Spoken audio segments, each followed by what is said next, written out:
Mom said the basement was off limits, unless I wanted another tetanus shot.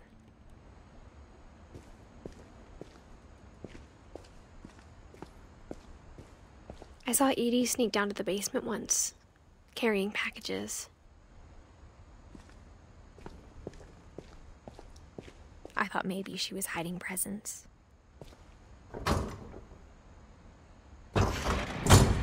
It turned out she was hiding a lot more than that.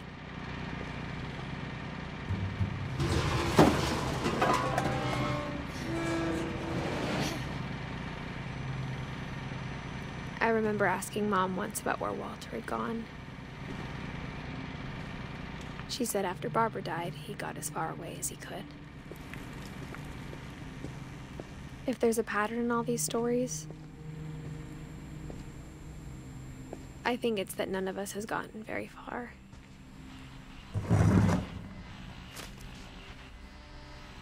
Goodbye, everyone. I can't believe I've been down here for 30 years. On that first day, after the shaking started, I didn't think I'd survive a week.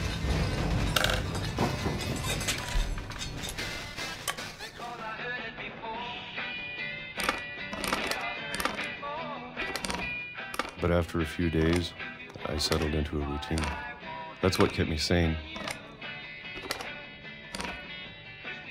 Having a schedule, living for today. I always expected to be dead tomorrow. But if you wait long enough, you get used to anything.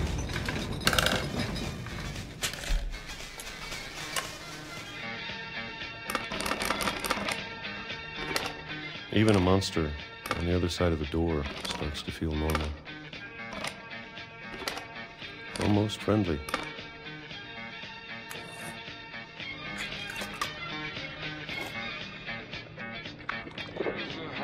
And then one day, everything just stopped. Whatever that thing was, it was gone. Maybe it got tired of waiting. Or maybe I just got tired of being afraid.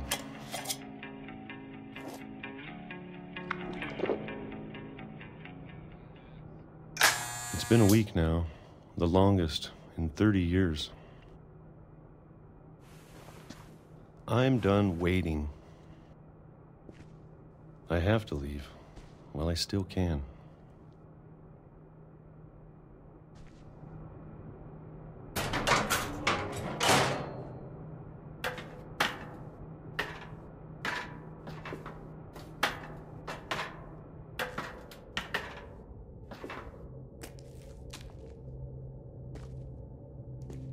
I know it's out there, somewhere. Whatever killed Barbara and Molly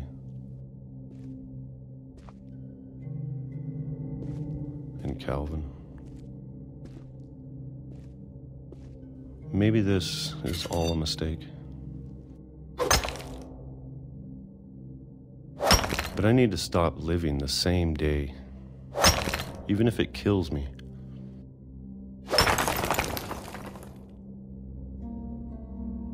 Whatever's out there, I want you to know I'm ready for it. I'm going to appreciate all of it, especially the food. I don't mind if I only have a year left, or a month, or a single week. I'd be happy with one more day. I can already imagine the sun on my face.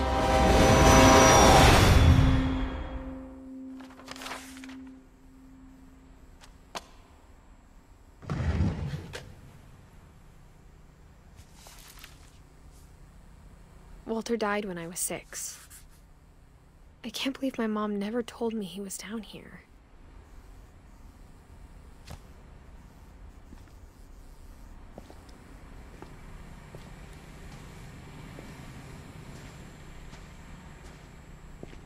I'm sure my mom was trying to protect me.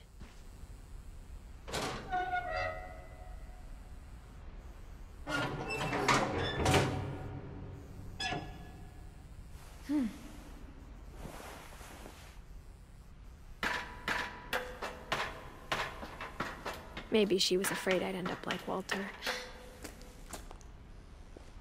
But if she never told me about an uncle under the house, I can only imagine what else she was hiding. I don't want to make the same mistakes she made, trying to bury something that's still alive.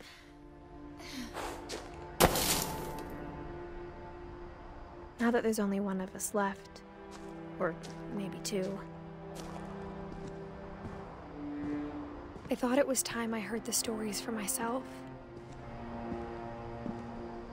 and found out what happened to everyone else. But now I'm worried the stories themselves might be the problem. Maybe we believed so much in a family curse, we made it real.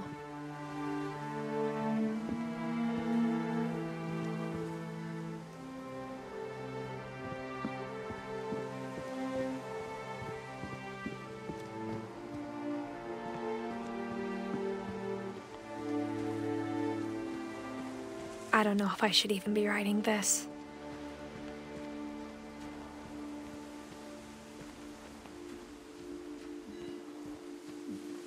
Maybe it'd be better if all this just died with me.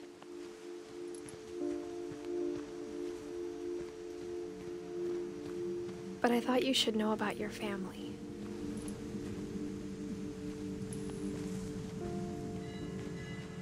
And the history you're a part of.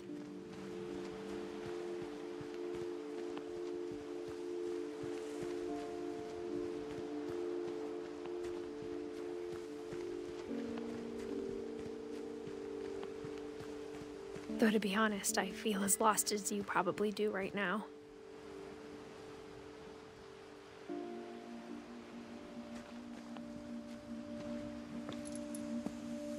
I think the people in these stories believed them, for what that's worth.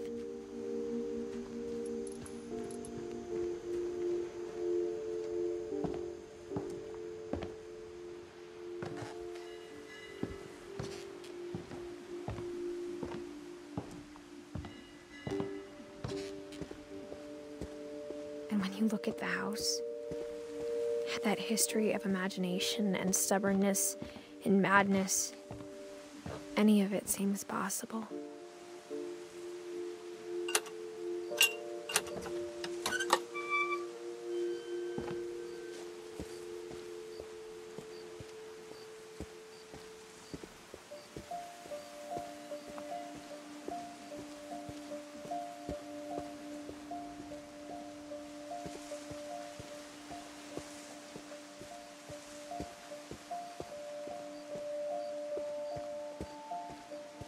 I think we've been surrounded by death for so long, we've just gotten used to it. What kind of family finishes building a cemetery before starting the house?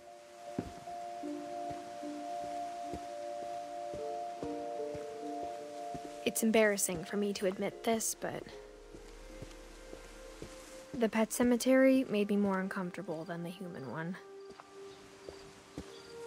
3 of the gerbils were mine, and 2 had been my fault.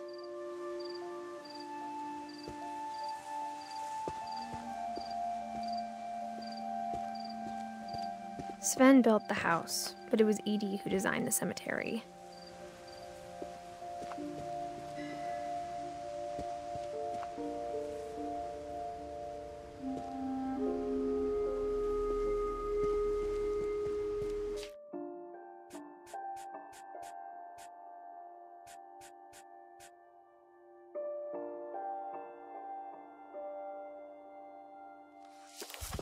I'm sure Odin's monument had been Edie's idea. My mom was always trying to move on, but for Edie, the past never went away.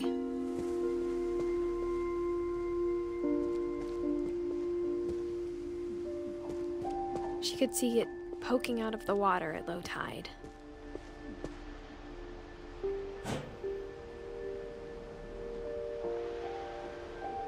Edie said she dreamed about the old house every night.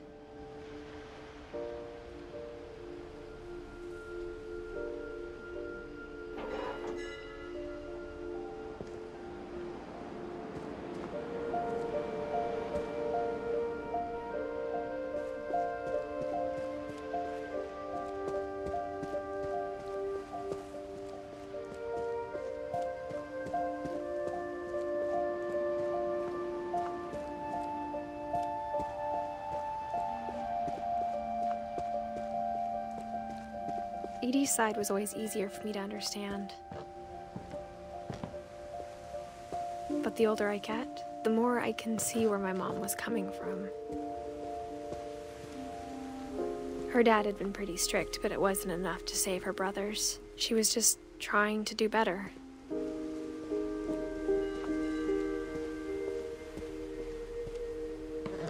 She lost 2 of her brothers, just like I did. I get why she tried so hard to protect us.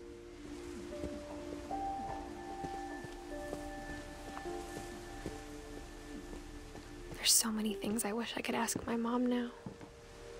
Part of me thinks this is what she wanted all along. For me to come back someday and find everything out for myself.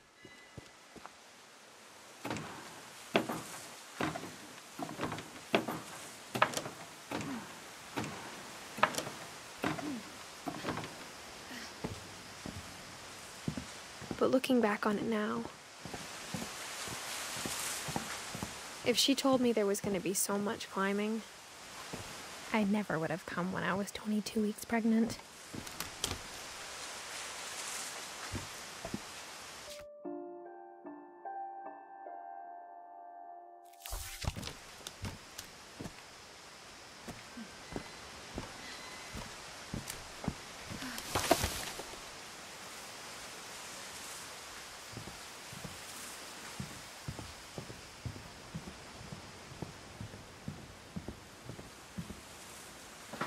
I never met Grandpa Sam, but I think he and my mom had a lot in common.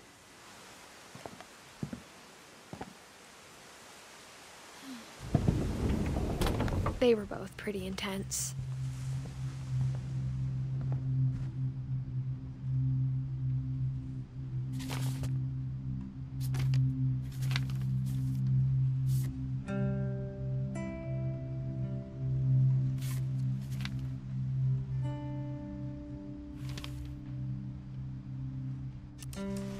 Dawn, I promise, you'll never forget this weekend.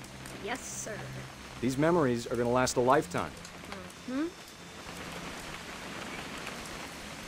I gonna have to shoot anything? It's a hunting trip, Dawn. Shooting is strongly encouraged. Not quite.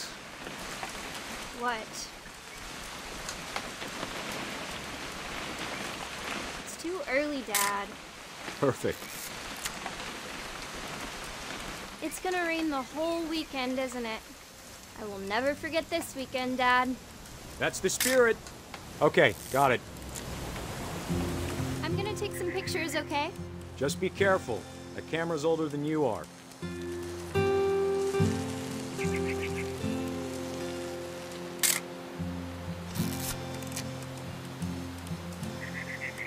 You're right, Dad. It's starting to clear up. Still freezing, though. Aw.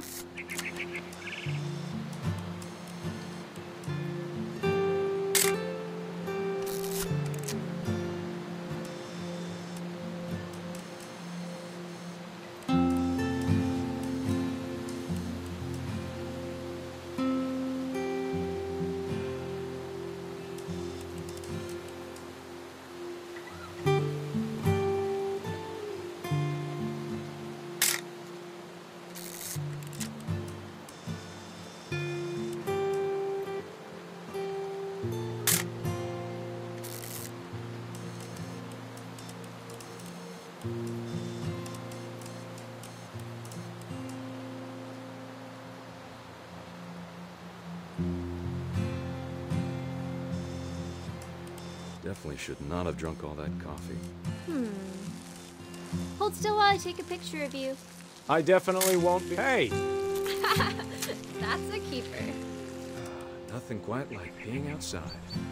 I'm just saying, I'm not always gonna be here, Dawn. You'll need to remember this stuff, if you want to survive. I'll be fine, Dad. You know who else thought he was gonna be fine? Some guy who died.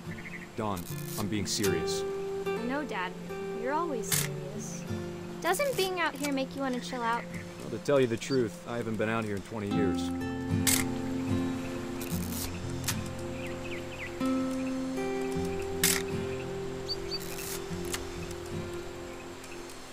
Last time I was with my brother Calvin. Man, that was a great trip. Dad! Good eyes, Don.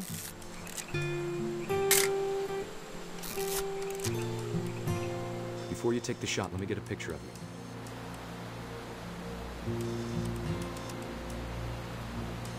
Dad, I...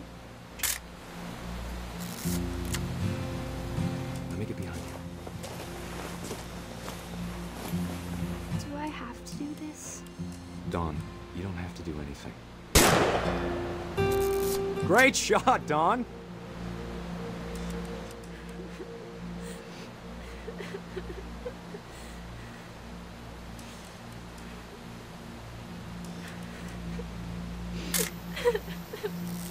I'm proud of you, Dawn. Always remember that, okay?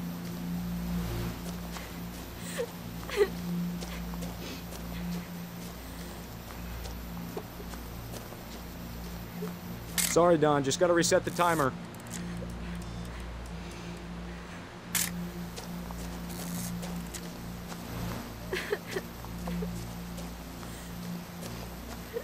Dad, it's twitching. I think That's it's totally so... normal, Dawn. Just focus on the camera. Try not to think about... Dad!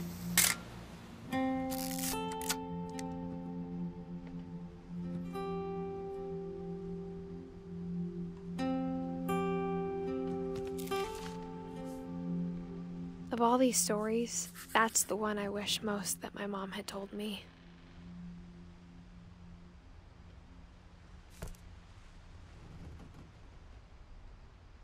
Sam spent his life shooting photos, but Mom said he got nervous being in front of the camera.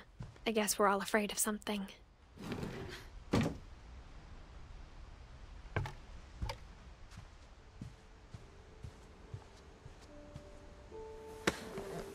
After Sam died, my mom and Edie got really close. They'd both lost a lot.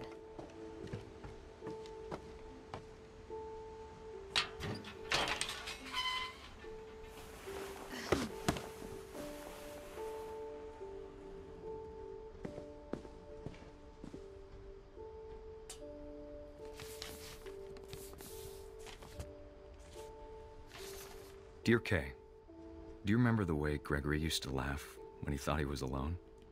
Like something funny was happening, but only he could see it.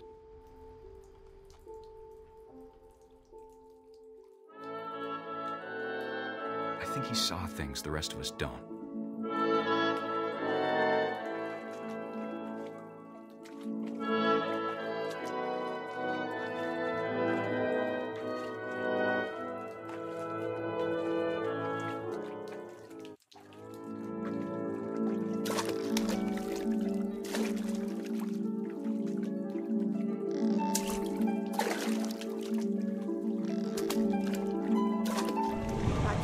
Gregory, it's time to... Hold on, sweetie. Hello? Sam, I told you I don't want to talk right now. I wonder what he saw.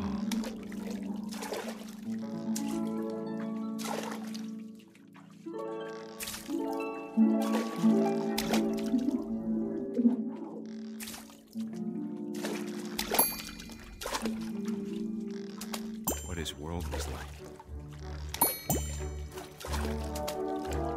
It reminded me so much of Calvin. Lost in his imagination. Whatever it was he saw.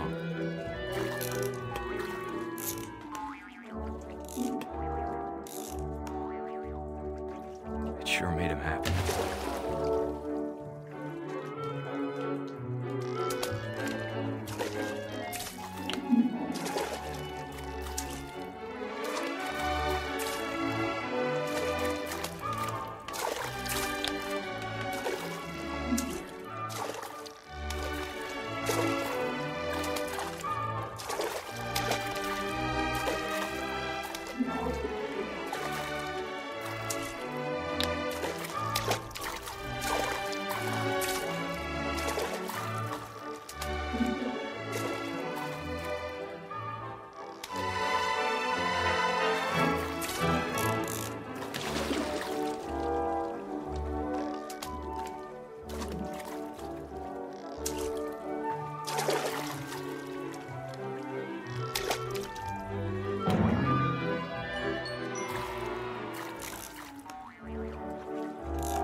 silly it sounds.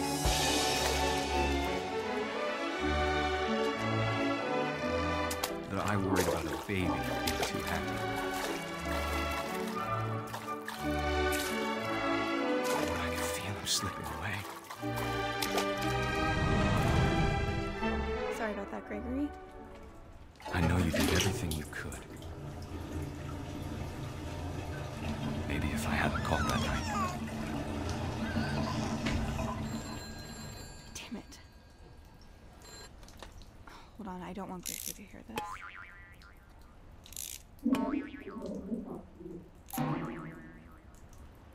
I wish he could have told us about the world he saw.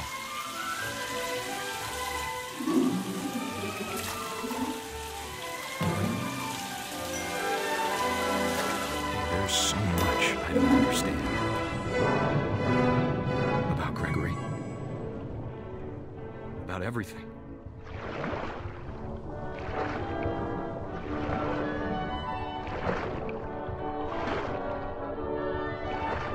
But I know what happened wasn't your fault.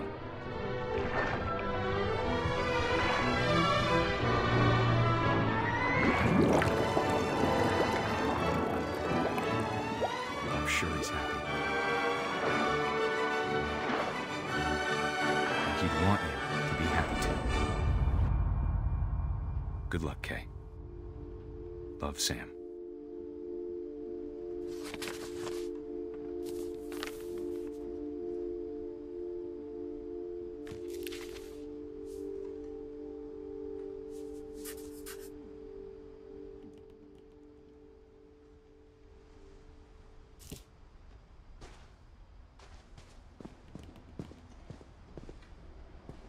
I can't imagine my mom ever writing poetry, and yet...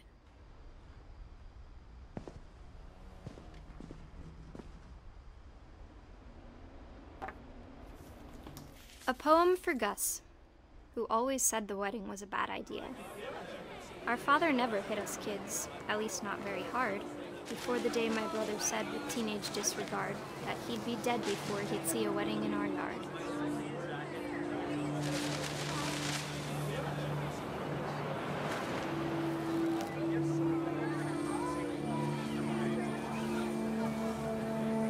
My father made him come, of course, but Gus stood far apart, just flew his kite and bottled up the storm inside his heart.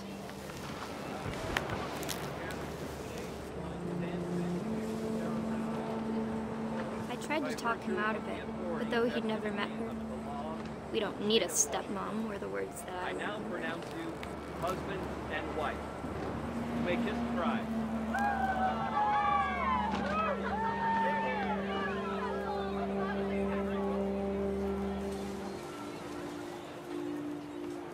When the time for photos came, Dad ordered him to come here.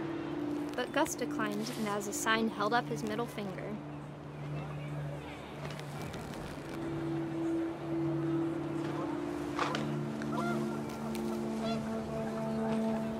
The wind picked up, and panicked geese appeared and quickly went. But all the humans did that day was go inside the tent.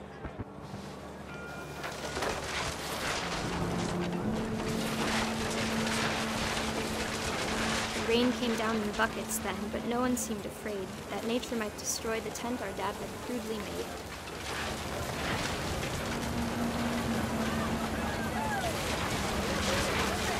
The thunder sounded much too close and full of angry power, but all my father said to this was, "Make the music louder."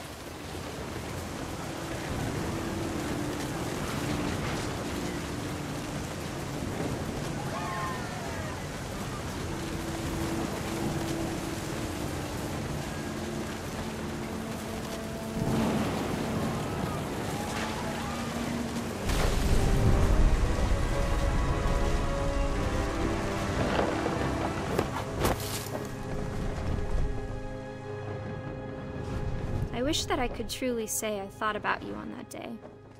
Out there on the beach alone, just you, the wind, the sea and foam. But I didn't, until we found you.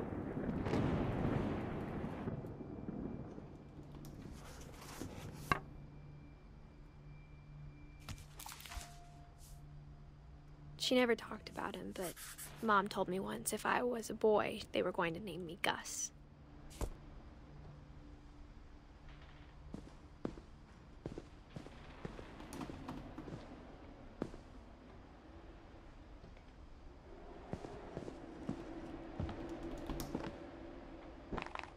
My mom moved up to the loft after her brothers died. At the time, it was as far away as she could get.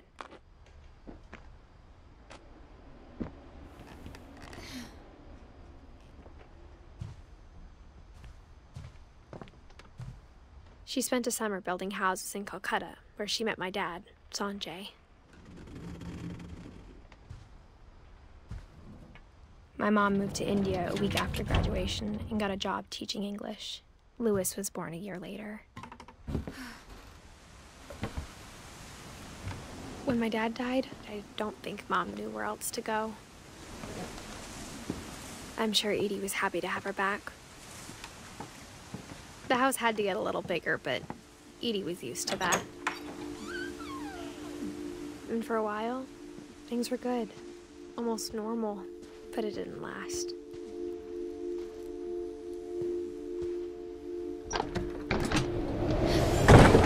The beginning of the end was Milton's 10th birthday, when Edie gave him a castle.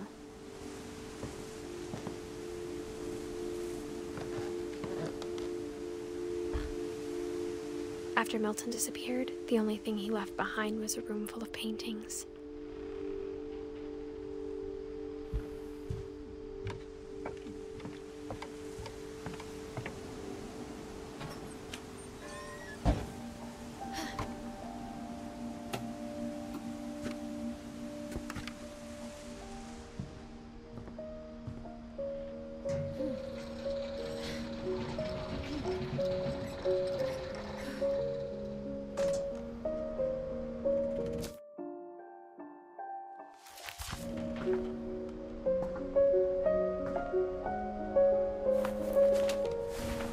Milton Finch in The Magic Paintbrush.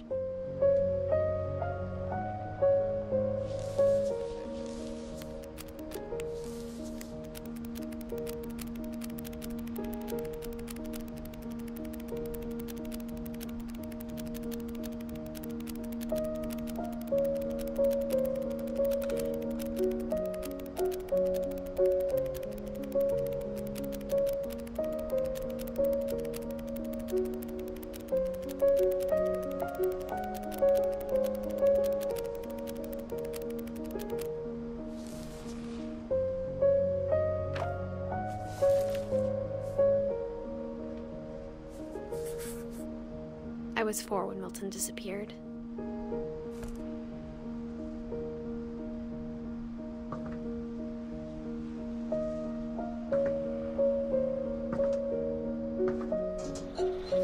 Mom spent months searching for my brother. Then she sealed the doors.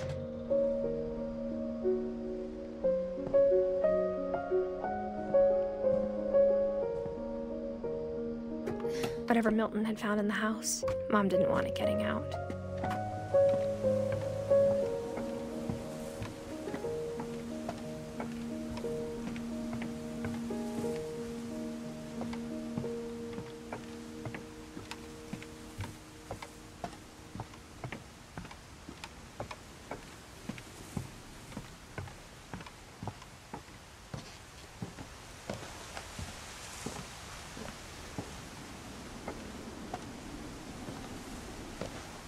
Mom definitely blamed Edie, but I think Louis blamed himself. After he graduated, he just spent more and more time in his room, until Mom got him a job at the cannery.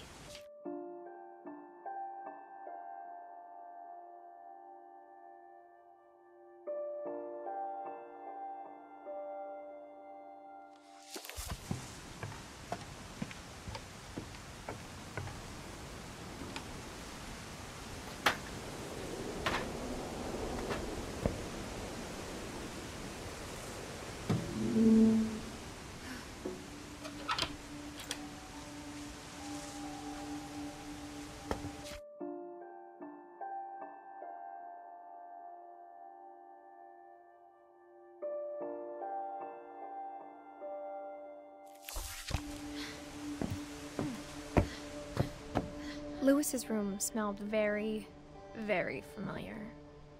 That part of him lived on.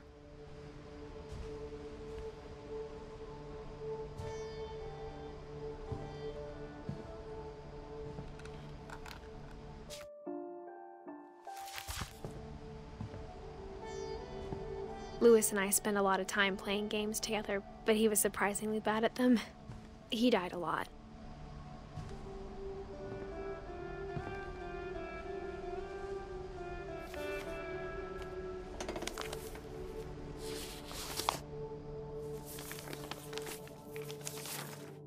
Dear Mrs. Finch, as Lewis's psychiatrist, I can understand your desire for an explanation. As I see it, the trouble began in January, shortly after we convinced your son to seek treatment for substance abuse. Newly sober, I believe Lewis first noticed the monotony of his daily life.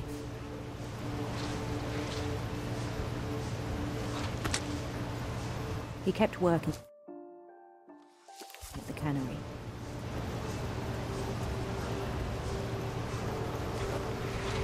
But he withdrew part of himself.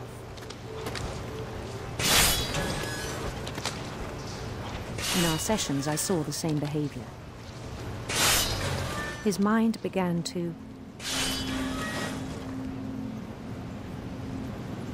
wander.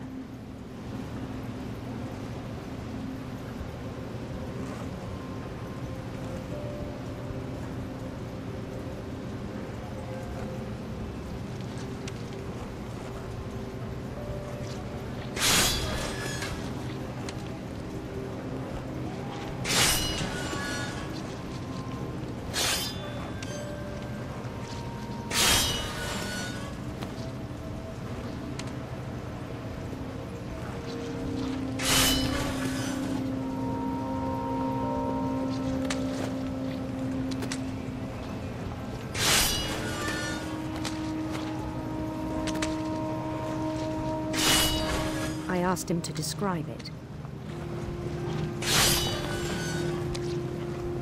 He said he started small, imagining a labyrinth. He'd feel his way about. Then something moved. Bats and toads.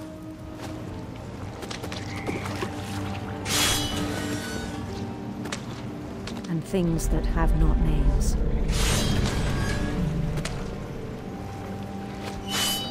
He knew it was all in his head.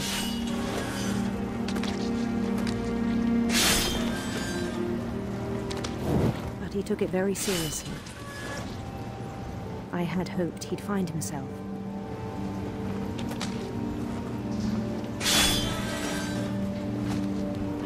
But he found something more. I worried about him then, daydreaming at the cannery. I spoke with his boss, but he said Lewis had become a model employee, methodical, tireless, focused. Like a whole new Lewis. So I let him go on.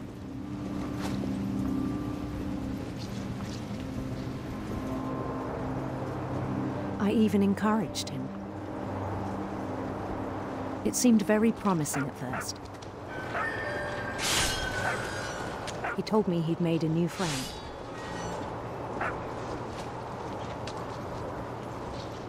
On the edge of a city he named Lewis-topia.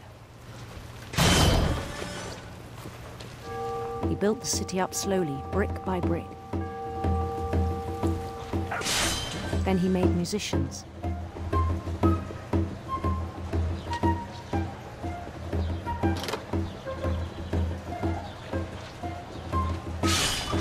Songs for them to play.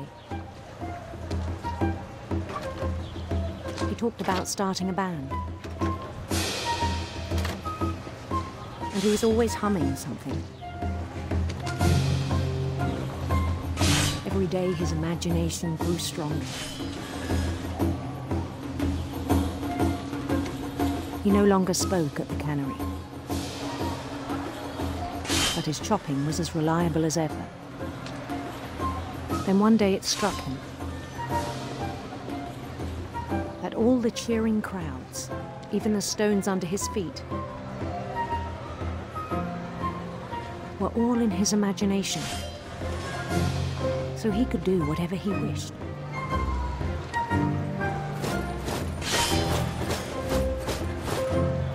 He held an election for mayor,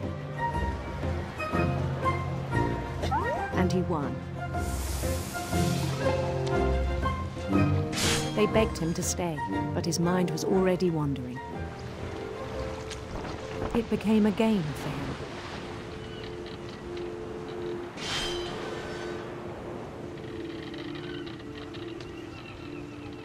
He'd conquer a city, then immediately push on. New Louisville.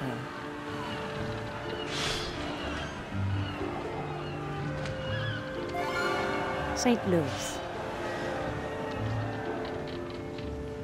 He started drifting away from our reality.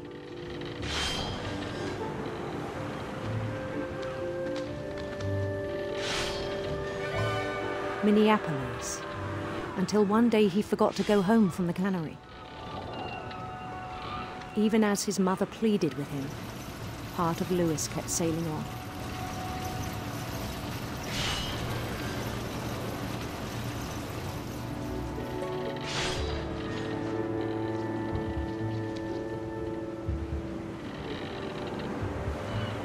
In Louisburg, he heard rumors of a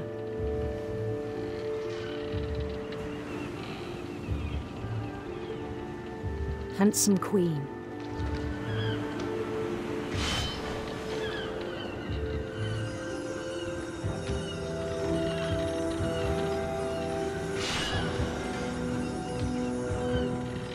The queen was on her own quest for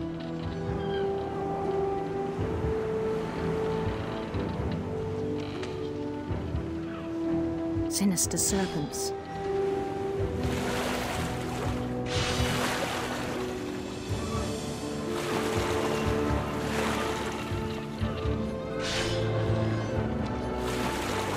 He followed the sound of her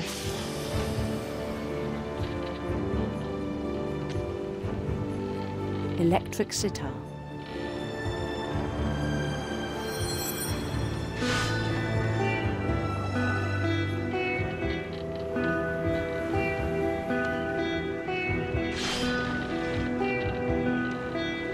His chase led him to a golden palace east of the sun and west of the moon.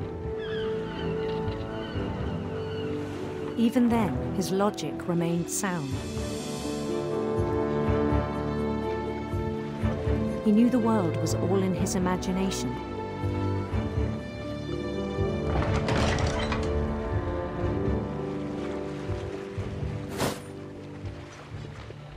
But he was so proud of having created it.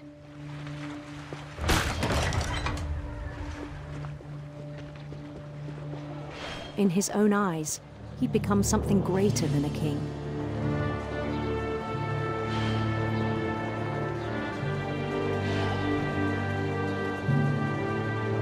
For someone who'd never known success in the real world, I think it was overwhelming. And then it struck him that the real Louis was not the one chopping salmon, but the one climbing the steps of a golden palace.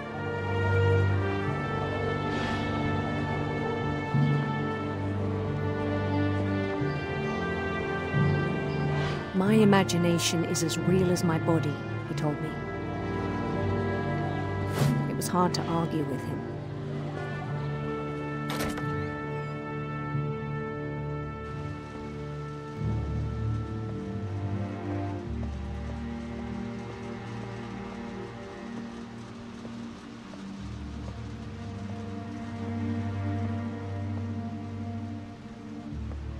He began to forget the world we know.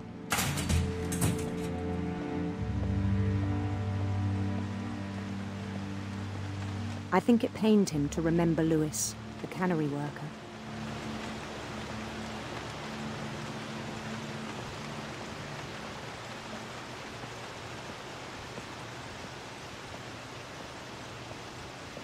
He began to despise the man with a royal contempt.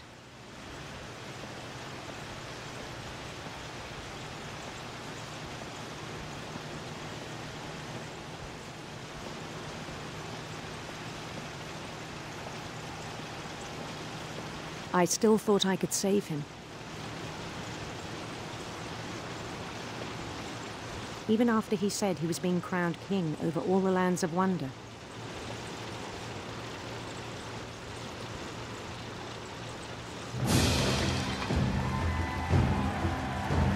The palace would be packed with his companions.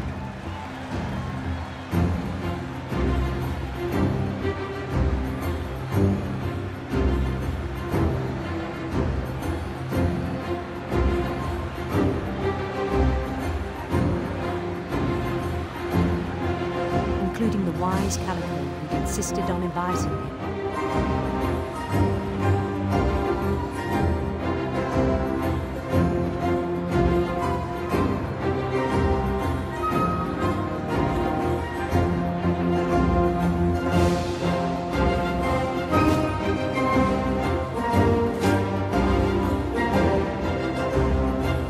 His queen waited, holding his crown.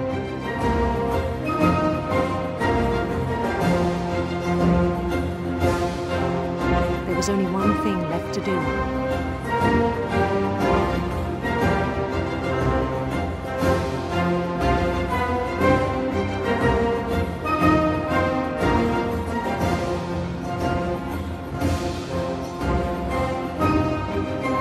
Bend down his head.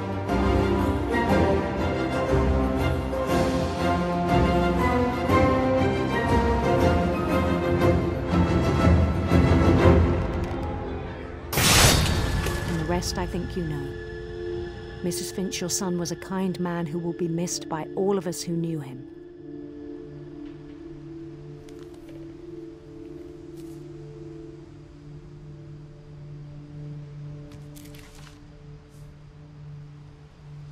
My brother was really cool. I wish you could have met him.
On the way back from Lewis's funeral, my mom told me to start packing.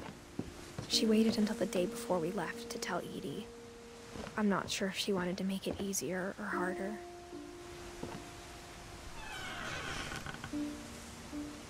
I wish we'd stayed. But I understand why we left.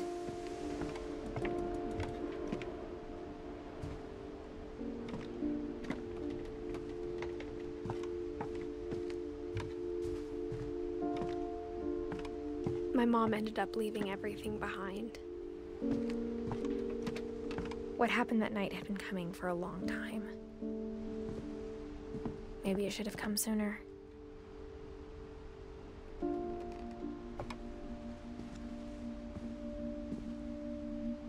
But it had to end one way or another.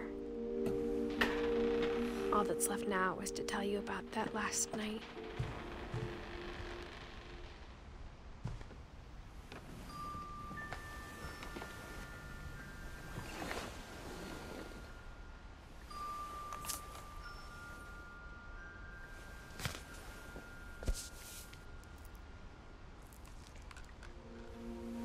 That whole last day, Edie just watched us pack and didn't say a word.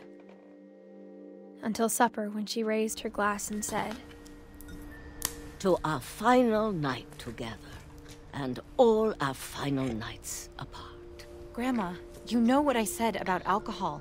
Some of your medications are very Edith, specific. I left a present for you in the hallway. Why don't you go open it? The grown-ups have to argue now. I'm sorry, you're right. We're all leaving tomorrow. Let's just enjoy our last... I'm not leaving. Edith, you're excused.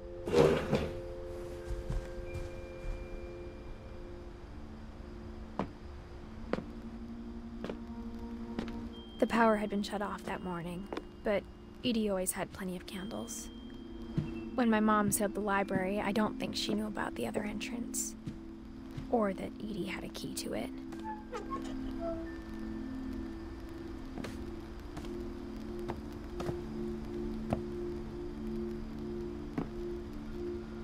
That thing you're afraid of isn't going to end when you leave the house. Edith has a right to know these stories. My children are dead because of your stories. I think it's best if Edith and I leave tonight. We'll have the nursing home send a van for you in the morning, okay?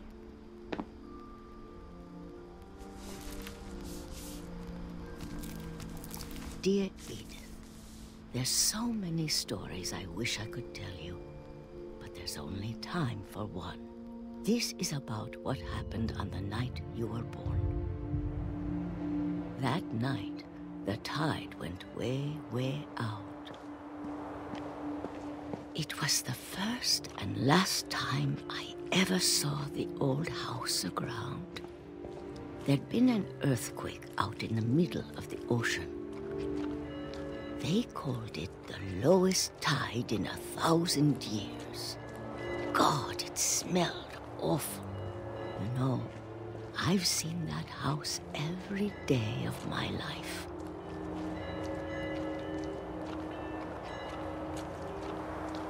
But I never thought I'd go back to it. When the fog rolled in, I lost my way.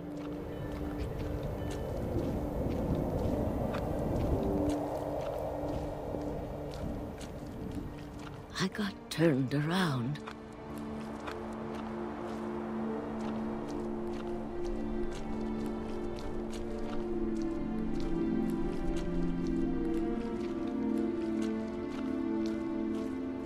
For a while, I wandered.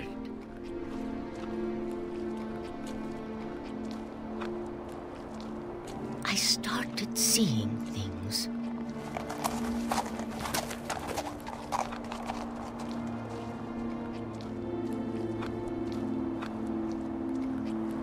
Things I'd forgotten had ever existed.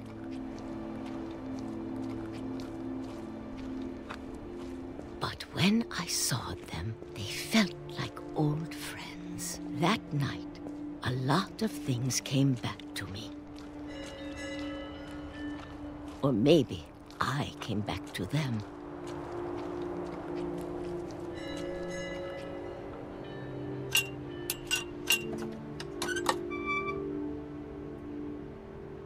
Things I can't explain, but that I need you to try and... Edith, what are you doing in here? It's mine! Edith! Mom, you're gonna rip it! Let go! I kicked and screamed, but Mom dragged me to the car.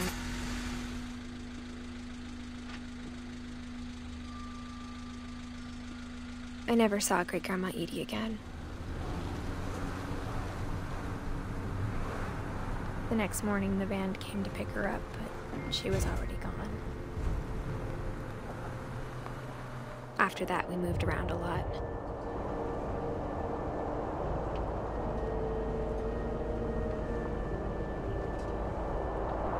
We both tried to make the best of it.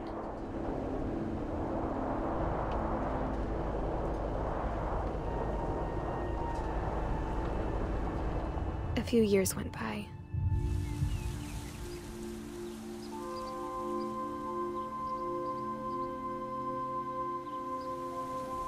My mom didn't like to talk about it. But she started getting sick a lot. The rest happened pretty quickly.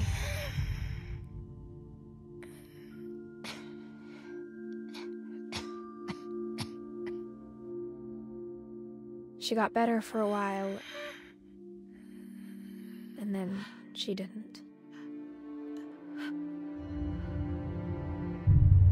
And then I was alone. The last Finch left alive.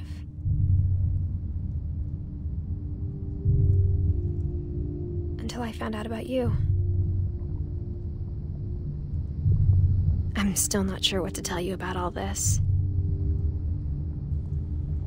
If we lived forever, maybe we'd have time to understand things. But as it is, I think the best we can do is try to open our eyes. And appreciate how strange and brief all of this is.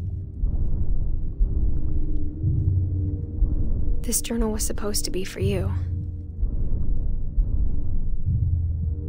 But now I hope you'll never see it.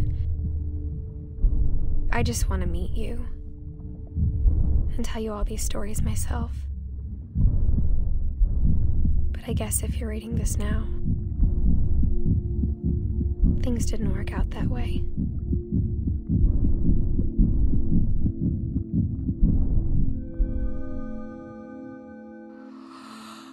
This is where your story begins.